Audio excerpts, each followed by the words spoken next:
اننا بيجي يحل اسئله الاحياء بيستبعد اختيارين وبيلاقي اختيارين صح، ما بيعرفش يعمل ايه، فبيقوم هابد اختيار كده على طول على البركه، وفي الاخر بتطلع الاجابه غلط. طب ازاي تتعامل لما تلاقي اختيارين صح في الامتحان؟ انا هتعامل كيوسف وهو بيحل السؤال ده.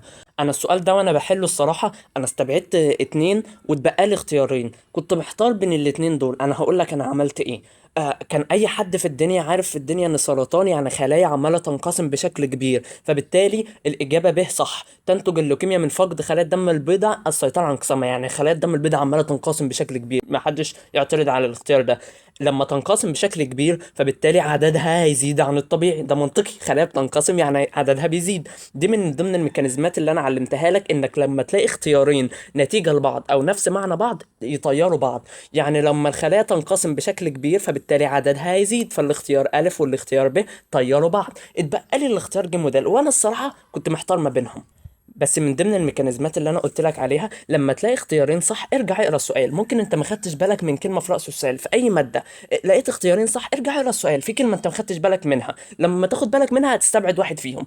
او تجيب مثال، مثال، وانا علمتك في الفيديوهات اللي قبل كده ازاي نحل السؤال بمثال، ارجع للفيديوهات. تالت طريقه انك لو جايب لك صوره الاجابه في الصوره، انت هتجيب الاختيار الصح من اللي انت محتار فيهم من خلال الصوره. بص على الصورة دي وبص على الاختيارين، ابدأ شوف مين الاختيار اللي منطبق على الصورة.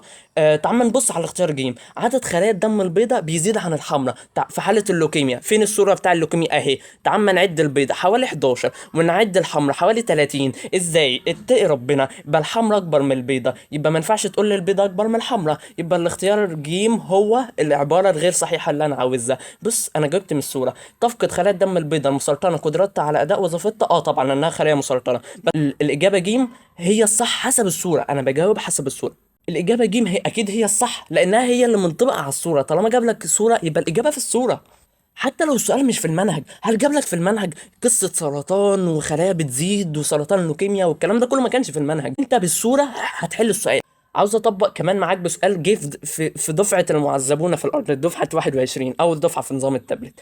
الصوره التي امامك توضح التكامل من جميع العضلات، من العضلات اللي هتحتاج طاقه اكتر؟ اللي هتحتاج طاقه اكتر اكيد العضلات اللي عماله تنقبض وتنبسط بصوره اكبر. مين اللي عماله تنقبض وتنبسط بصوره اكبر؟ انا واحد بيعوم بمنطقي، يعني ما حدش بيعوم بصدره، فعضلات الضلوع غلط، عضلات الرقبه غلط، ما حدش بيعوم برقبته ولا بصدره ولا برقبته.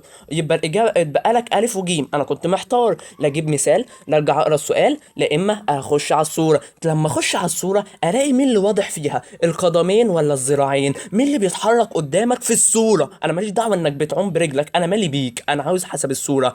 المين اللي واضح قدامك في الصوره ان هو بيعوم بيه؟ دراعه مرفوع اهو وعمال يتحرك بيه، يبقى الاجابه هي الذراعين، يبقى الاجابه في الصوره.